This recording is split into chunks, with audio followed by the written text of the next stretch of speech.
अस्सलाम वालेकुम। जो आज हम टॉपिक कर रहे हैं बायोलॉजी का, चैप्टर नंबर 1 का, वो हमारे पास है biology and the service of Mankind. के बायोलॉजी किस तरह सर्विस खिदमत कर रही है इंसानियत की, लोगों की, इस इन्वायरमेंट की।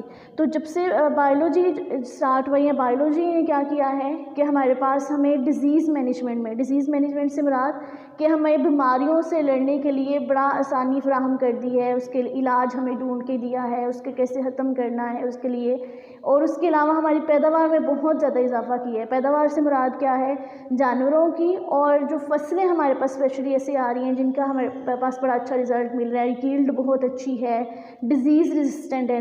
डिज़ीज़ रेजिस्टेंट से मुराद क्या है कि ऐसे हमारे पास आ रही हैं पौधे, वो ला रहे हैं जो उनके ऊपर बीमारियों के खिलाफ उनके पास कुव्वत मुदाफ़त होती, बीमारियाँ उनके ऊपर असर नहीं करती। उसके अलावा क्या हमारे पास काम किया है बायोलॉजी ने हमारे लिए, हमारे माहौल और इन्वायरमेंट को जो है उसने बड़ा अच्छे तरीके से सेव कर दिया हुआ है। यानी माहौल जो है उसको हमारे पास क्या कर दिया हुआ है, उसको साफ़ रखने में, उसको कंजर्व करने में और उसको प्रोटेक्ट करने में हमारी बायोलॉजी बहुत हेल्प कर रही है।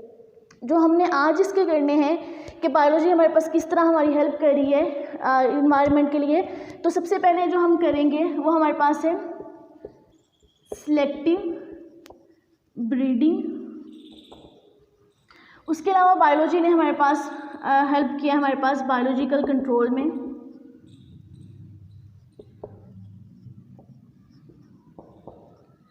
बायोलॉजिकल कंट्रोल के अलावा हमारे पास इसने हेल्प किया हमारे पास आईडीएम है। आईडीएम हम कहते हैं इंटीग्रेटेड डिजीज़ मैनेजमेंट को। उसके अलावा हमारे पास इसने हमारी हेल्प की है हाइड्रोपोनिक कल्चर तकनीक में।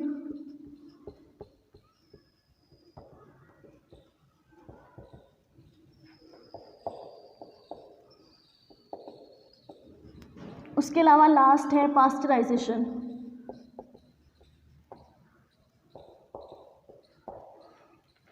ये जो टॉपिक है ये आज हमने कवर करने हैं। ये जो टॉपिक है ये आज हम कवर करेंगे। ये सारे वो शोबे हैं जिसके अंदर बायोलॉजी जो है वो हमारी हेल्प कर रहा है। सबसे पहले हम कर लेते हैं सिलेक्टिव ब्रीडिंग को। सिलेक्टिव ब्रीडिंग पहले भी 10th में आपने किया हुआ है। सिलेक्टिव ब्रीडिंग में हम क्या करते हैं, हम ऐसी नस्लें पैदा कर रहे हैं, हम ऐसी ब्रीड्स ला रहे हैं, ब्रीड्स के नस्लों को ऐसी ब्रीड्स ला रहे हैं हमारे पास, किसकी, प्लांट्स की और एनिमल्स की, जो हमें क्या कर रहा है, जो हमें ज़्यादा पैदावार दे रहा है। अगर हम फसल की बात करें तो फसल क्या कर रही है, हमें ज़्यादा पैदावार दे रही है, ज़्यादा उसकी हमारे पास यील्डिंग आ रही है, ज़्यादा यील्ड वाली क्रॉप है हमारे पास। प्लस उसके ऊपर डिज़ीज़ जो है, ये कोई भी पेस्टिसाइड या डिज़ीज़ का इफेक्ट नहीं होता। यानी हमारे पास जो प्लांट्स ऐसे हमें ये दे रहे हैं जो क्या है, एक तो हाई यील्ड वाले हैं, हाई यील्डिंग क्रॉप वाले हमारे पास प्लांट्स आ रहे हैं, प्लस वो क्या है, डिजीज रेजिस्टेंट है।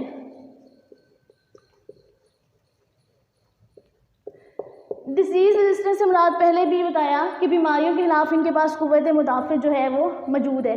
अगर हम एनिमल्स की बात करें तो एनिमल्स में हमें ऐसे एनिमल्स मिले हैं जो हमें क्या दे रहे हैं, ज़्यादा मीट दे रहे हैं, या हमें ज़्यादा मिल्क दे रहे हैं, हमारे पास क्या आ रहा है, जो फर वगैरह हमने या वूल वगैरह लेनी होती है वो हमें ज़्यादा दे रहे हैं। तो हमने क्या किया है, हमने ऐसी ब्रीड्स तैयार की हैं जिनके अंदर ये क्वालिटीज़ मौजूद हैं। यानी एनिमल्स में मीट की बात करते हैं जिसको वाइट मीट कहा जाता है, जिसको पोल्ट्री कहा जाता है। पोल्ट्री हम कहते हैं जो मुर्गियों का सारा होता है, ये पोल्ट्री हमारे पास मुर्गियाँ ऐसी आई हैं जो हमें अच्छी और कम टाइम में हमें अच्छा वाइट मीट जो है वो प्रोवाइड कर रही है। ऐसे एनिमल्स हैं जो हमें अच्छा दूध दे रहे हैं, हम अच्छा गोश्त दे रहे हैं, तो वो हमने क्या किया है, वो हमने सेलेक्ट कर लिया। अब ये सारा काम हमने किसके ज़रिए किया है, ये सारा काम हमने किया है जेनेटिक इंजीनियरिंग के ज़रिए।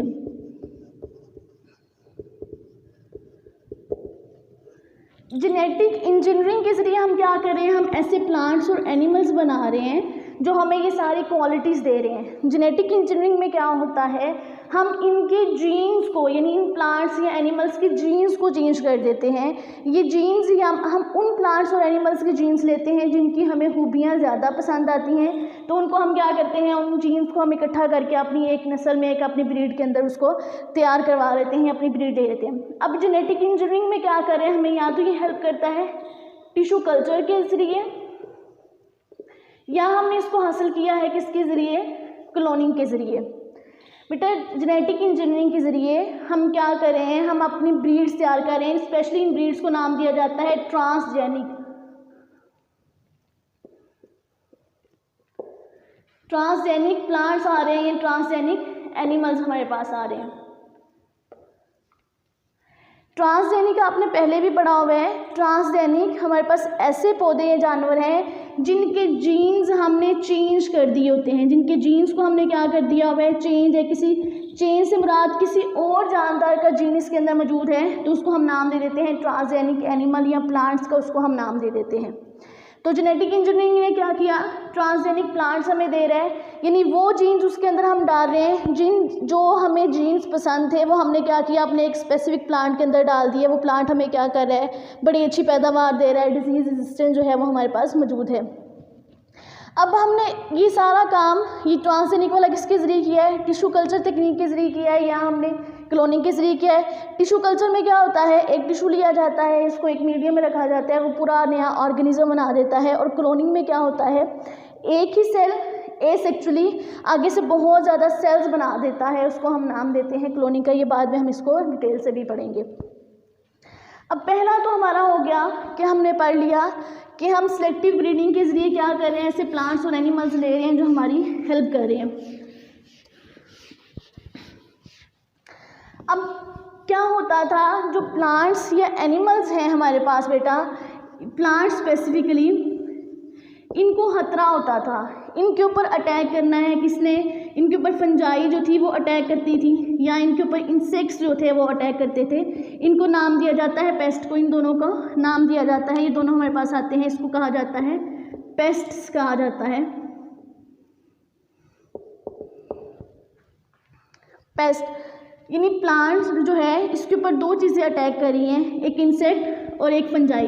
इंसेक्ट भी क्या करती है, इसको नुकसान पहुंचा रही होती थी, और फंजाई जो थी वो भी क्या थी, इसके ऊपर नुकसान पहुंचा रही होती थी, जिसकी वजह से हमारा क्या होता था, हमारी पैदावार जो है वो आहिस्ता आहिस्ता कम होना स्टार्ट हो गई थी। तो हमने क्या किया, तो हमने ऐसे किया,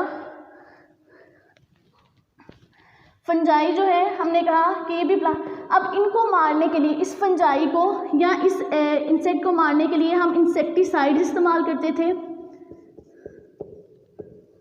और इनको मारने के लिए हम यूज़ करते थे फंगीसाइड्स, हम इसमें इस्तेमाल करते थे। जो इंसेक्ट्स हैं इनको किल करने के लिए केमिकल्स इस्तेमाल होते हैं, इन केमिकल्स को नाम दिया जाता है किसका, इंसेक्टिसाइड का नाम दिया जाता है।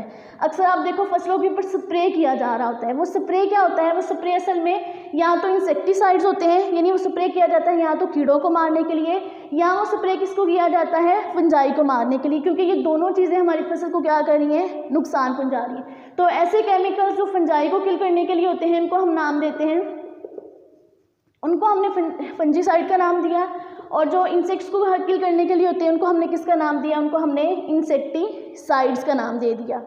अब क्या हुआ, अब जो है ये इनको जो है इनको टोटली हम मिला के नाम देते हैं पेस्टिसाइड्स का। इन दोनों चीज़ों को हम नाम दे रहे हैं पेस्टिसाइड का, यानी ऐसे पेस्टिसाइड कौन से जो पेस्ट को किल करते हैं। पेस्ट हमने किसको कहा था, फंजाई और इंसेक्ट्स को कहा था।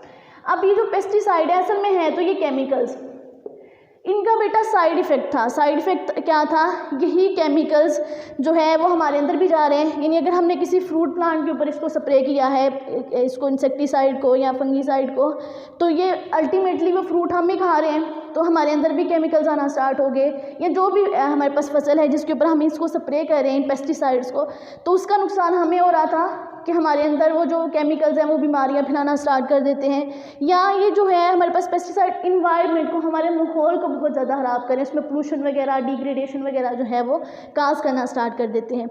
तो क्या हुआ, ये जो पेस्टिसाइड इस्तेमाल करने वाला ऑप्शन था ये बहुत बुरा था, यानी इसकी वजह से अल्टीमेटली हमें ही नुकसान होना स्टार्ट हो गया। तो इसके लिए एक बायोलॉजी ने हल निकाला जिसको नाम दिया जाता है बायोलॉजिकल कंट्रोल का। बायोलॉजिकल कंट्रोल में क्या होता है, हम जो है वो बायोलॉजी हम कहते हैं लिविंग ऑर्गेनिजम्स को, हम लिविंग ऑर्गेनिजम्स को ही इस्तेमाल करते हैं किसको ख़त्म करने के लिए, पेस्टिसाइड्स जो है वो पेस्ट को ख़त्म करने के लिए हम किसको इस्तेमाल करें, लिविंग ऑर्गेनिजम्स को। लिविंग ऑर्गेनिजम्स को हम क्या करें, बायोलॉजिकल कंट्रोल से क्या मुराद है कि अगर हमने पेस्ट को ख़त्म करना है तो उसके लिए हम लिविंग ऑर्गेनिजम्स का ही इस्तेमाल कर रहे हैं। जैसे इसकी एक एग्जांपल लेते हैं, हमारे पास वॉलनट ट्री जिसको अखरोट का दरख्त भी कहा जाता है। अब वॉलनट ट्री के ऊपर क्या था, वॉलनट ट्री का जो बेटा पेस्ट है वो है एफिड है, एक कीड़ा है जो वॉलनट ट्री को बड़ा ज़्यादा नुकसान पहुंचा रहा है। अब अगर हमने इसके ऊपर पेस्टिसाइड हमने कोई स्प्रे किया, यानी इसको कीड़े को मारने वाला कोई केमिकल डाला, तो अल्टीमेटली हमने ही खाना है उसके जो है वॉलनट ट्री का फ्रूट जो है हमने खाना है, तो वो हमें ही नुकसान देगा। तो हमने क्या किया, इस एफिड को मारने के लिए हमने इसके ऊपर एक वेस्प छोड़ दिया, एक और कीड़ा छोड़ दिया इसको मारने के लिए। अब ये वेस्प क्या करेगा, ये इसको तो कुछ नहीं करेगा, बल्कि ये क्या करेगा, ये एफिड को पैरासाइट कर देगा, पैरासिटाइज कर देगा, यानी इसका पैरासाइट है, इसको ये खाना स्टार्ट कर देगा। तो क्या हुआ, इसका इससे कोई ताल्लुक नहीं है, लेकिन ये वेस्प ने क्या किया, इसने एफिड को खाना स्टार्ट कर दिया, तो जिसकी वजह से एफिड खत्म हो गया और हमारा वॉलनट ट्री वैसे का वैसा सेव रह गया। इसको हम नाम देते हैं बायोलॉजिकल कंट्रोल का। उसके बाद नेक्स्ट हमने जो करना है, नेक्स्ट हमारे पास आता है IDM। IDM जो है उसको हम नाम देते हैं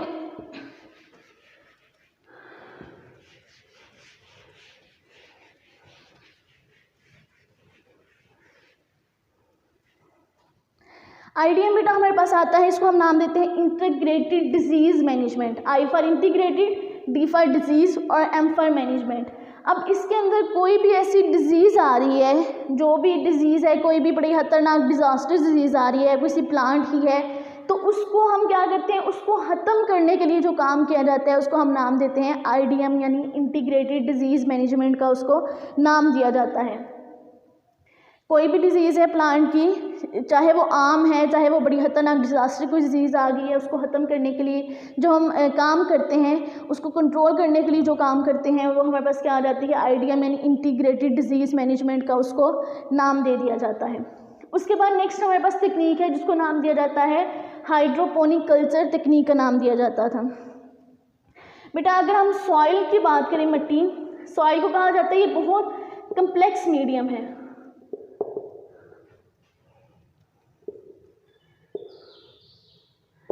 सॉइल जो है ये क्या है, कम्प्लेक्स मीडियम है। कम्प्लेक्स कहते हैं हम पेचीदा को।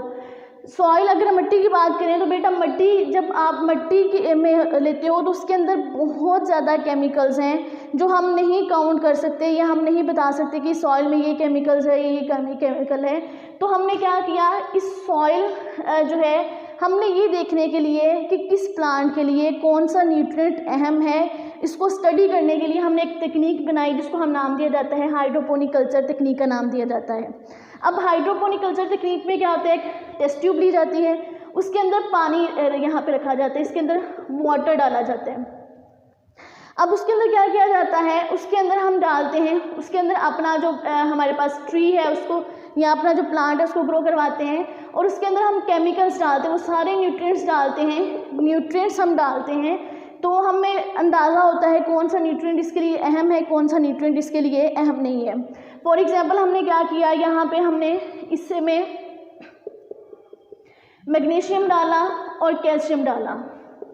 हमने पहले मैग्नीशियम डाला है, एग्जांपल हम ले रहे हैं, इस टेस्ट ट्यूब में पानी लेके हमने प्लांट को ग्रो करवाना है अपने को, इसमें मैग्नीशियम डाला, लेकिन इसमें कैल्शियम हमने नहीं डाला। कैल्शियम ना डालने की वजह से ये प्लांट जो है ये ग्रो नहीं किया। हमने फिर क्या किया, हमने फिर टेस्ट ट्यूब ली, उसके अंदर मैग्नीशियम डाला, प्लस हमने क्या डाल दिया, उसके अंदर कैल्शियम भी हमने डाल दिया, तो प्लांट क्या हुआ, ग्रो करना स्टार्ट कर दिया। हमें इससे अंदाज़ा हुआ कि मैग्नीशियम के साथ साथ प्लांट्स को क्या चाहिए, कैल्शियम भी लाजमी न्यूट्रिएंट चाहिए। तो इससे हमें अंदाज़ा हो गया कि प्लांट्स को ग्रो करने के लिए कौन कौन सी चीज़ चाहिए, और यही टेक्निक हमारे पास कहलाती है हाइड्रोपोनिक कल्चर टेक्निक।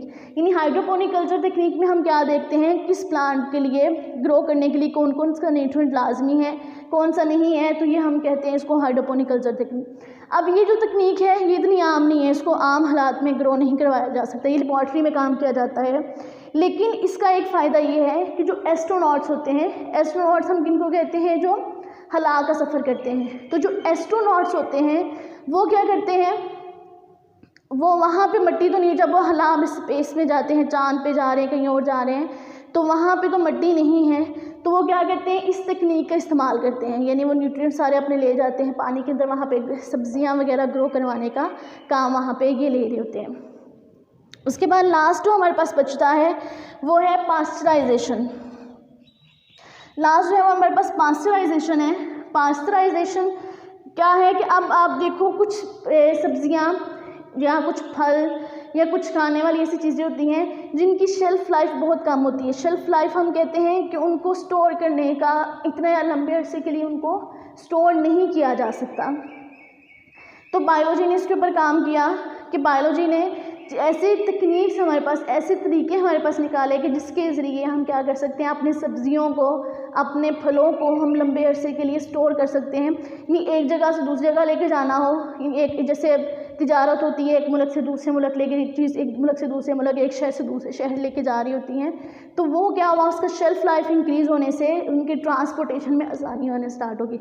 उन्हीं तकनीक में से एक तकनीक हमारे पास कौन सी थी, पास्चराइजेशन है। पास्चराइजेशन में क्या किया जाता है, इसमें सेव किया जाता है दूध को और दूध से बनी हुई चीज़ों को।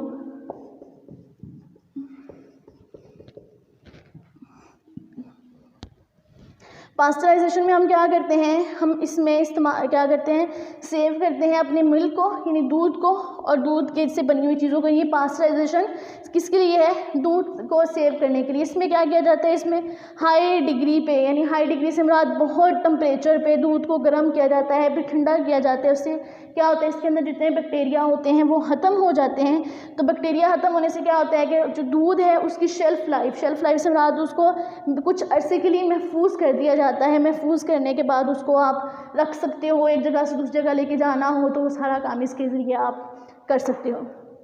हमने देखा कि बायोलॉजी जो है वो किस में हेल्प कर रही है, सिलेक्टिव ब्रीडिंग में, बायोलॉजिकल कंट्रोल में, आईडीएम यानी इंटीग्रेटेड डिजीज़ मैनेजमेंट में हमारी हेल्प कर रही है, हाइड्रोपोनिक कल्चर तकनीक में हमारी हेल्प कर रही है। उसके अलावा किस में हेल्प कर रही है, पास्चराइजेशन में, यानी फूड को स्टोर करने में हमारी हेल्प कर रही है।